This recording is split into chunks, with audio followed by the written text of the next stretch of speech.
Hi hello guys welcome back to Aadya colourful. ನಾನು Suma. Friends, ಇವತ್ತಿನ ವಿಡಿಯೋದಲ್ಲಿ ಒಂದು ರುಚಿಯಾಗಿರುವಂತಹ ಮನೆಯಲ್ಲಿಯೇ ನೀವು ತಯಾರಿಸುವ ಒಂದು ಹೋಲ್ ಚಿಕನ್ ಫ್ರೈ ರೆಸಿಪಿನ ನಿಮ್ಮ ಜೊತೆ ಶೇರ್ ಮಾಡ್ತಾ ಇದ್ದೀನಿ. ಸೊ ಒಮ್ಮೆ ಈ ರೀತಿ ಫುಲ್ ಚಿಕನ್ ಫ್ರೈ ಮಾಡಿದ್ರೆ ಖಂಡಿತ ಈ ರುಚಿನ ನೀವು ಮರೆಯೋದೇ ಇಲ್ಲ. ಅಷ್ಟು ಟೇಸ್ಟಿಯಾಗಿ ಈಸಿಯಾಗಿ ಮನೆಯಲ್ಲಿ ನೀವು ಈ ಒಂದು ಚಿಕನ್ ಫ್ರೈನ ಮಾಡ್ಕೋಬೋದು ಫುಲ್ ಚಿಕನ್ನಲ್ಲಿ. ಸೊ ಈ ಒಂದು ಫ್ರೈ ಮಾಡೋದಕ್ಕೆ ಒಂದು ಬೌಲಿಗೆ ಕಾರ್ನ್‌ಫ್ಲೋರನ್ನು ಹಾಕ್ಕೊಂಡಿದ್ದೀನಿ. ನೋಡ್ಬೋದು ನೀವು ಸುಮಾರು 1 ಕಪ್ ಆಗುವಷ್ಟು ಕಾರ್ನ್‌ಫ್ಲೋರ್‌ನ ಹಾಕಿದ್ದೀನಿ. ನಂತರ ಇದಕ್ಕೆ ಬೇರೆ ಇಂಗ್ರೀಡಿಯೆಂಟ್ಸ್‌ನ ನಾವು ಆ್ಯಡ್ ಮಾಡ್ಕೊಳ್ತಾ ಹೋಗೋಣ. ಫ್ರೆಂಡ್ಸ್, ನೀವ್ಯಾರಾದ್ರೂ ಫಸ್ಟ್ ಟೈಮ್ ನನ್ನ ಚಾನಲ್ಗೆ ವಿಸಿಟ್ ಮಾಡಿದರೆ ಪ್ಲೀಸ್ ನನ್ನ ಚಾನಲ್‌ನ ಸಬ್ಸ್ಕ್ರೈಬ್ ಮಾಡ್ಕೊಳ್ಳಿ, ಹಾಗೆ ಲೈಕ್ ಮಾಡಿ ಮತ್ತು ಶೇರ್ ಮಾಡಿ. ಫ್ರೆಂಡ್ಸ್, ಒಮ್ಮೆ ಈ ರೀತಿ ಫುಲ್ ಚಿಕನ್ ಫ್ರೈ ಮಾಡಿ ತಿಂದರೆ ಈ ರುಚಿನ ಖಂಡಿತವಾಗ್ಲೂ ನೀವು ಮರೆಯೋದಿಲ್ಲ. ಅಷ್ಟು ಟೇಸ್ಟಿಯಾಗಿ ಈಸಿಯಾಗಿ ಮಾಡುವಂಥ ಒಂದು whole chicken tandoori recipe. So ಈ ಒಂದು ಚಿಕನ್ ರೆಸಿಪಿ ಮಾಡೋದಕ್ಕೆ ನಾನು ಮಸಾಲೆಗಳನ್ನು ಆಚೆಯಿಂದ ತರ್ತಾ ಇಲ್ಲ, ಮನೆಯಲ್ಲೇ ತಯಾರಿಸ್ಕೊಂಡು ರುಚಿಯಾಗಿ ಮಾಡುವಂತಹ ಒಂದು ಚಿಕನ್ ಫ್ರೈ. ನೀವು ಈ ಮಸಾಲ ಪೌಡರ್ನ ಯಾವ್ಯಾವುದಕ್ಕೆ ಬಳಸ್ಬೋದು ಅಂತ ಕೂಡ ನಾನು ಶೇರ್ ಮಾಡ್ತೀನಿ. ಓಕೆ, ಸೊ ಈಗ ಕಾರ್ನ್‌ಫ್ಲೋರ್ ಹಾಕಿದ ನಂತರ ಇದಕ್ಕೆ ನಾನು ಈಗ ಗರಂ ಮಸಾಲ ಹಾಕ್ಕೊಳ್ತಾ ಇದ್ದೀನಿ. ನೋಡ್ಬೋದು, ಗರಂ ಮಸಾಲ ಹಾಗೆ ಜೀರಿಗೆ ಒಂದು ಅರ್ಧ ಸ್ಪೂನ್ ಆಗುವಷ್ಟು, ಮತ್ತು ಇಲ್ಲಿ ಅರಿಶಿಣ ಕೂಡ ಹಾಕ್ಕೊಂಡಿದ್ದೀನಿ, ಮತ್ತು ಟೇಸ್ಟಿಂಗ್ ಪೌಡರ್ ಸ್ವಲ್ಪ ಹಾಕಿದ್ದೀನಿ. ನಂತರ ಈಗ ಧನಿಯಾ ಪೌಡರ್ನ ಹಾಕ್ಕೊಳ್ತಾ ಇದ್ದೀನಿ ಒಂದು ಅರ್ಧ ಸ್ಪೂನ್ ಆಗುವಷ್ಟು. ಸೊ ನಿಮಗೆ ಈ ಮಸಾಲ ಪೌಡರ್ ಜಾಸ್ತಿ ಬೇಕು ಅಂದರೆ ನೋಡಿಕೊಂಡು ನೀವು ಜಾಸ್ತಿ ಕೂಡ ಹಾಕ್ಕೊಳ್ಬೋದು. ಒಂದೇ ಸಲ ಮಾಡಿ ಕೂಡ ಸ್ಟೋರ್ ಮಾಡಿ ಇಟ್ಕೋಬೋದು. ನಂತರ ರುಚಿಗೆ ತಕ್ಕಷ್ಟು ಉಪ್ಪನ್ನು ಹಾಕ್ಕೊಳ್ತಾ ಇದ್ದೀನಿ. ಇವಾಗ ಇಲ್ಲಿ ನಿಮಗೆ ಬಿಳಿ ಎಳ್ಳನ್ನು ಕೂಡ ಹಾಕ್ಕೊಳ್ತಾ ಇದ್ದೀನಿ, ಒಂದು 2 ಸ್ಪೂನ್ ಆಗುವಷ್ಟು. ಬೇಕು ಅಂದರೆ ಉಪಯೋಗಿಸಿ, ಇದನ್ನು ಇಲ್ಲ ಅಂದರೆ ನೀವು ಸ್ಕಿಪ್ ಮಾಡ್ಬೋದು. ಸೊ ಖಂಡಿತವಾಗ್ಲೂ ತಂದೂರಿ ಚಿಕನ್ನ ನಾವು ರೆಸ್ಟೋರೆಂಟಿಗೆ ಹೋದಾಗ, ಆಚೆ ಎಲ್ಲಾದರೂ ಒಂದು ಹೋಟೆಲ್ಗಳಿಗೆ ಹೋದಾಗ ಅಲ್ಲಿ ಖಂಡಿತ ತಿಂದಿರ್ತೀವಿ. ನಮಗೆ ಆ ಟೇಸ್ಟಿಯಲ್ಲಿ ಮತ್ತು ಮನೆಯಲ್ಲಿ ನಾವು ಹೇಗೆ ತಯಾರಿಸ್ಕೊಳ್ಳೋದು ಅನ್ನೋ ವಿಧಾನ ಕೂಡ ನಮಗೆ ಗೊತ್ತಿರೋದಿಲ್ಲ. ಈಗ ಚಾಟ್ ಮಸಾಲ ಪೌಡರ್ ಕೂಡ ಹಾಕ್ಕೊಂಡಿದ್ದೀನಿ 1 ಸ್ಪೂನ್ ಆಗುವಷ್ಟು. ತಂದೂರಿ ಫುಲ್ ಓಲ್ ಚಿಕನ್ನಲ್ಲಿ ನಾವು ಮಾಡುವಂತಹ ತಂದೂರಿನ ಖಂಡಿತ ಎಲ್ಲರೂ ಕೂಡ ಇಷ್ಟಪಟ್ಟಿರ್ತೀವಿ.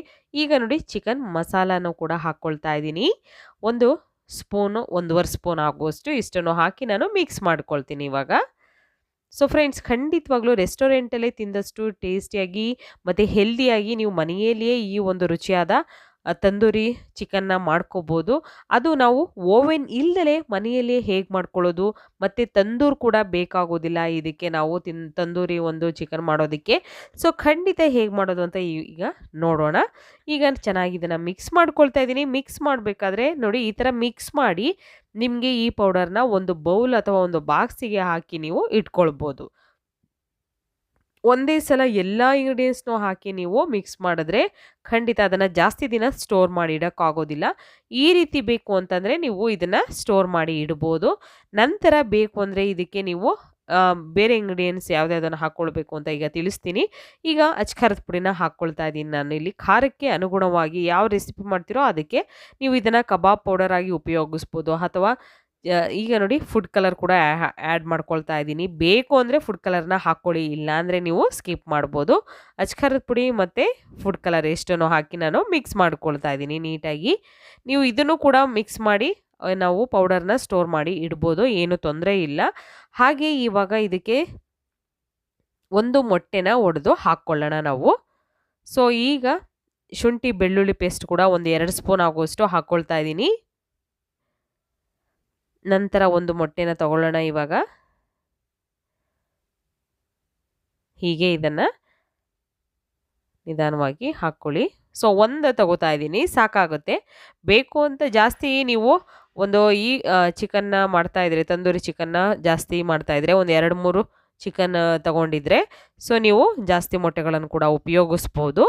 ಇವಾಗ ಇದಕ್ಕೆ ಮೊಸರು ಹಾಕ್ಕೊಳ್ಳೋಣ. ಸ್ವಲ್ಪ ಮೊಸರನ್ನ ಹಾಕಿ ನಾವು ಮಿಕ್ಸ್ ಮಾಡ್ಕೊಳ್ಳೋಣ ನೀಟಾಗಿ. ಇದನ್ನು ನೀವು ಸ್ಟೋರ್ ಮಾಡಿ ಇಡೋ ಹಾಗಿಲ್ಲ.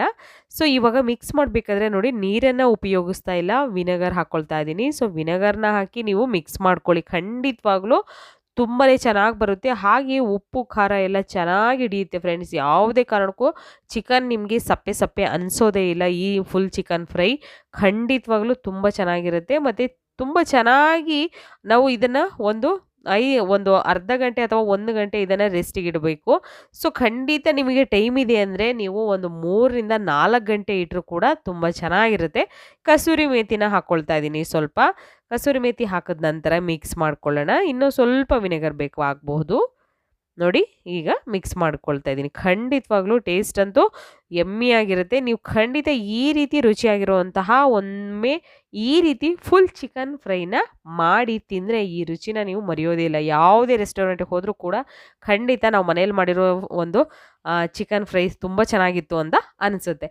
ಸೊ ಇವಾಗ ಒಂದು ಪಾತ್ರೆಯಲ್ಲಿ ನಾನು ಒಂದು 1.5 ಲೀಟ್ರ್ ಆಗುವಷ್ಟು ನೀರನ್ನು ಹಾಕಿ ಅದಕ್ಕೆ ಸ್ವಲ್ಪ ಅರಿಶಿಣ ಹಾಕಿ ನಂತರ ಒಂದು ಕೋಳಿ, ಈಗ ತೊಳೆದಿರುವಂತಹ ಪೂರ್ತಿ ಒಂದು ಕೋಳಿನ ನಾನು ಒಂದು 5 ನಿಮಿಷ ಬೇಯಕ್ಕೆ ಇಟ್ಟಿದ್ದೆ.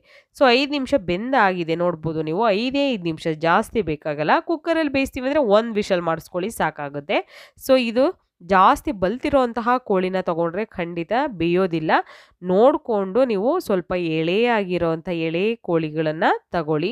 ಸೊ ಯಾವುದೇ ಒಂದು ರೆಸಿಪಿ ಮಾಡಬೇಕಾದ್ರೂ ಕೂಡ ಎಳೆ ಕೋಳಿಗಳನ್ನು ತಗೊಂಡ್ರೆ ಅದರ ಟೇಸ್ಟು ಕೂಡ ತುಂಬ ಚೆನ್ನಾಗಿರುತ್ತೆ ಮತ್ತು ತುಂಬ ಬೇಗನೆ ನಾವು ಬೇಯಿಸ್ಕೊಳ್ಬೋದು. ಇವಾಗ ಮಿಕ್ಸ್ ಮಾಡಿರೋಂಥ ಮಸಾಲೆ ಇದೆಯಲ್ಲ, ಸೊ ಈ ಮಸಾಲೆನ ಬೇಯಿಸಿರೋಂತಹ ಕೋಳಿಗೆ ಇವಾಗ ನಾವು ಹಚ್ಚೋಣ. ಪೂರ್ತಿ ಇದನ್ನು ಹಚ್ಕೋಬೇಕಾಗುತ್ತೆ. ಖಂಡಿತ ನೀವು ಈ ರೀತಿ ಮಸಾಲೆನ ಫುಲ್ ಹಚ್ಚಿ ಈ ಚಿಕನ್ ಮಸಾಲಾನ ಮಾಡಿದ್ರೆ ಖಂಡಿತವಾಗ್ಲೂ ತುಂಬಾ ನಿಮಗೆ ಒಂದು ಚೆನ್ನಾಗಿರುತ್ತೆ. ಸೊ ನೋಡಿ ಇವಾಗ ಫುಲ್ ಈ ಥರ ನಾನು ಹಚ್ತಾ ಇದ್ದೀನಿ. ಪೂರ್ತಿ ಕೋಳಿಗೆ ನಾವು ಈ ಥರ ಹಚ್ಕೋಬೇಕಾಗುತ್ತೆ. ನೋಡಿ ಹೀಗೆ ಅಲ್ಲಲ್ಲಿ ಕಟ್ ಮಾಡಿ ನಾವು ಬೇಯಿಸ್ಕೊಳ್ಬೇಕು. ಆವಾಗ ಈ ಮಸಾಲೆ ಎಲ್ಲ ಚೆನ್ನಾಗಿ ಹಿಡಿಯುತ್ತೆ. ಇಲ್ಲ ಅಂತಂದರೆ ಮಸಾಲೆಗಳು ಚೆನ್ನಾಗಿ ಹಿಡಿಯೋದಿಲ್ಲ. ಸೊ ದಯವಿಟ್ಟು ನೀವು ಫುಲ್ ಚಿಕನ್ ಫ್ರೈ ಮಾಡಬೇಕಾದ್ರೆ ಖಂಡಿತ ಈ ರೀತಿಯಾಗಿ ಸ್ವಲ್ಪ ಇನ್ನೊಂದು ಸ್ವಲ್ಪ ನೀವು ಚಾಕುವಿನಲ್ಲಿ ಅಲ್ಲಲ್ಲಿ ಕುಯ್ದು ನಂತರ ಮಸಾಲೆಗಳನ್ನು ಹಾಕಿ ಬೇಯಿಸಿರೆ ಚೆನ್ನಾಗಿ ಬರುತ್ತೆ. ಮತ್ತು ಅದರಲ್ಲಿ ಖಾರ ಉಪ್ಪು ಕೂಡ ಚೆನ್ನಾಗಿ ಹಿಡಿಯುತ್ತೆ. ಸೊ ನೋಡಿ ಈ ರೀತಿ ನಾನು ಪೂರ್ತಿ ಈಗ ಹಚ್ಚಿ ಅದನ್ನು ಒಂದು 2 ಅವರ್ ರೆಸ್ಟಿಗೆ ಇಟ್ಟಿದ್ದೀನಿ ನಾನು. ಸೊ ನೀವು ಒಂದು ಟೈಮ್ ಇದ್ದರೆ ಒಂದು 2 ಅವರ್ ಇಡಿ ಅಥವಾ 4 ಅವರ್ ಇಡಿ, ಏನು ತೊಂದರೆ ಇಲ್ಲ. ಟೈಮ್ ಇಲ್ಲ ಅಂದರೆ 1 ಅವರ್ ಆದರೂ ಅಟ್ಲೀಸ್ಟ್ ಇಡಬೇಕಾಗುತ್ತೆ. ಸೊ ಈಗ ಕಾಯೋದಕ್ಕೆ ಎಣ್ಣೆ ಇಟ್ಟಿದ್ದೆ ನಾನು, ಮೀಡಿಯಮ್ ಆಗಿ ಎಣ್ಣೆ ಕಾದಿದೆ. ನಂತರ ಇವಾಗ ಚಿಕನ್ನ ನಾವು ಈ ಎಣ್ಣೆಯಲ್ಲಿ ಹಾಕಿ ಫ್ರೈ ಮಾಡ್ಕೊಳ್ಳೋಣ. ನೋಡಿ ಸ್ವಲ್ಪ ನಿಧಾನಕ್ಕೆ ನೋಡ್ಕೊಂಡು ಹಾಕ್ಕೊಳ್ಳಿ ಫ್ರೆಂಡ್ಸ್. ಎಣ್ಣೆ ಕಾದಿರುತ್ತೆ, ಸೊ ಮುಖಕ್ಕೆ ಸಿಡಿಯೋ ಚಾನ್ಸಸ್ ಇರುತ್ತೆ. ಸೊ ನೋಡಿಕೊಂಡು ನಿಧಾನವಾಗಿ ಚಿಕನ್ನ ಎಣ್ಣೆಯಲ್ಲಿ ಹಾಕ್ಕೊಂಡು ಫ್ರೈ ಮಾಡ್ಕೊಳ್ಳೋಣ. ಇದು ಫುಲ್ ಚಿಕನ್ ಫ್ರೈ ಮಾಡಿರೋದು. ಸೊ ಖಂಡಿತವಾಗ್ಲೂ ಎಲ್ಲರಿಗೂ ಇಷ್ಟ ಆಗುತ್ತೆ. ಎಲ್ಲರಿಗೂ ಕೂಡ ಎಲ್ಲಾದರೂ ನಾವು ಆಚೆ ಹೋದಾಗ ಫುಲ್ ಚಿಕನ್ನ ತಿಂದಿರ್ತೀವಿ. ಆಗ ಮನೆಯಲ್ಲಿ ಈ ರೀತಿ ಮಾಡ್ಕೋಬೇಕು ಅಂದ್ಕೊಂಡಿರ್ತೀವಿ. ಬಟ್ ನಮಗೆ ಹೇಗೆ ಮಾಡೋದು ಅಂತ ಗೊತ್ತಿರಲ್ಲ. ಓವೆನ್ ಇಲ್ಲ, ಹಾಗೆ ತಂದೂರ್ ಇರಲ್ಲ, ಹೇಗೆ ಮಾಡ್ಕೊಳ್ಳೋದು ಅಂತ ಅಂದ್ಕೊಂಡಿರ್ತೀವಿ.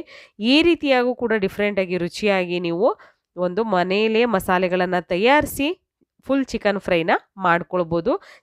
ಈ ಥರ ಫುಲ್ ಚಿಕನ್ ಫ್ರೈನ ಮಾಡಿ ನೀವು ತಿಂದರೆ ಖಂಡಿತ ಇದರ ರುಚಿ ಮರೆಯಲ್ಲ. ಅಷ್ಟು ಚೆನ್ನಾಗಿ ಎಲ್ಲ ಕಡೆನೂ ಕೂಡ ಉಪ್ಪು ಖಾರ ಹಿಡಿದಿರುತ್ತೆ. ಸೊ ಒಂದ್ಸಲ ಟ್ರೈ ಮಾಡಿ ನೋಡಿ, ಆಗ ನಿಮಗೆ ಇದರ ರಿಸಲ್ಟು ಗೊತ್ತಾಗುತ್ತೆ. ಸೊ ಈಗ ನೋಡಿ ಮೇಲ್ಗಡೆ ಎಲ್ಲ ಸ್ವಲ್ಪ ಬಿಸಿಯಾಗಿರುವಂಥ ಎಣ್ಣೆನ ಹಾಕ್ಕೊಳ್ತಾ ಇದ್ದೀನಿ. ಯಾಕೆ ಅಂದರೆ ಚೆನ್ನಾಗಿ ಬೇಯಲಿ ಅನ್ನೋದಕ್ಕೋಸ್ಕರ. ಹೀಗೆ ನೋಡಿ ಅಲ್ಲಲ್ಲಿ ಸ್ವಲ್ಪ ಎಣ್ಣೆನ ಹಾಕ್ಕೊಳ್ಳೋಣ. ಹೀಗೆ ಮೇಲೆ ಒಂದು ಸೌಟಿಂದ ಸ್ವಲ್ಪ ದೂರನೇ ಇದ್ದು ನೀವು ಬೇಯಿಸ್ಕೊಳ್ಳಿ. ಎಣ್ಣೆ ಕಾದಿರುತ್ತೆ, ಸೊ ಸಿಡಿಯೋ ಚಾನ್ಸಸ್ ಕೂಡ ಇರುತ್ತೆ. ಈಗ ನಿಧಾನವಾಗಿ ಈ ಕಡೆ ಟರ್ನ್ ಮಾಡೋಣ. ಸ್ಟವ್ನ ನೀವು ಲೋ ಫ್ಲೇಮಲ್ಲೇ ಇಟ್ಕೊಂಡು ಬೇಯಿಸ್ಕೊಳ್ಬೇಕಾಗತ್ತೆ. ದಯವಿಟ್ಟು ಹೈ ಫ್ಲೇಮ್ ಅಂತೂ ಮಾಡೋಕ್ಕೆ ಹೋಗಬೇಡಿ. ಲೋ ಫ್ಲೇಮಲ್ಲೇ ನೀವು ಸುಮಾರು ಟೈಮ್ವರೆಗೂ ಇದನ್ನು ಬೇಯಿಸ್ಕೋಬೇಕು. ಯಾಕೆಂದರೆ ಒಳಗಡೆ ಕೂಡ ಚೆನ್ನಾಗಿ ಬೇಯಬೇಕು. ಸೊ ಆದ್ದರಿಂದ ಒಂದು 20 ರಿಂದ 30 ನಿಮಿಷ ತಗೊಳುತ್ತೆ ಬೇಯೋದಕ್ಕೆ. ಖಂಡಿತ ಸ್ಟವ್ನ ಲೋ ಫ್ಲೇಮಲ್ಲಿ ಇಟ್ಕೊಂಡೇ ಬೇಯಿಸ್ಕೊಳ್ಳಿ ಫ್ರೆಂಡ್ಸ್. ಓಕೆ ನೋಡಿ ಇವಾಗ ಇದು ಕೂಡ ನಾನು 2 ಸೈಡ್ ಕೂಡ ಚೆನ್ನಾಗಿ ಬೇಯಿಸ್ಕೊಳ್ತಾ ಇದ್ದೀನಿ.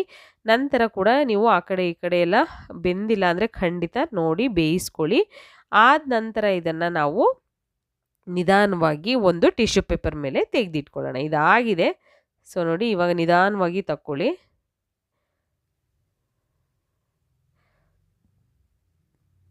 ನೋಡಿ ಹೀಗೆ ನಿಧಾನವಾಗಿ ತೆಗೆದಿರೋಂತಹ ತಂದೂರಿ ಚಿಕನ್ ವಿತೌಟ್ ಓವೆನ್. ಒಮ್ಮೆ ಈ ರೀತಿ ಫುಲ್ ಚಿಕನ್ ಫ್ರೈನ ಖಂಡಿತ ಮಾಡಿ ನೋಡಿ, ಹೇಗೆ ಬಂತು ಅಂತ ತಪ್ಪದೆ ಕಾಮೆಂಟ್ ಸೆಕ್ಷನಲ್ಲಿ ತಿಳಿಸಿ. Okay, bye, see you.